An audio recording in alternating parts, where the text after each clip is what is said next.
увлекся.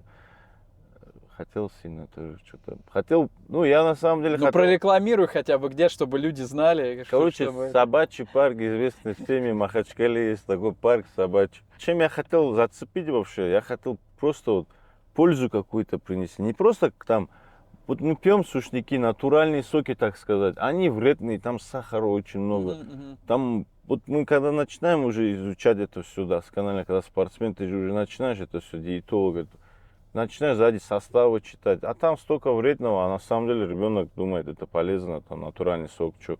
А я решил именно натуральное, самое настоящее, без сахара, без ничего, выжимать, все как нужно делать, без вредных всяких добавок. Чтобы дети в парк пришли вот с родителями и вот пальцем показали, вот хочу, хочу, хочу. И чтобы когда его хочу было, это было не ему во вред, а как бы в пользу. Вот такой был у меня как бы мотив.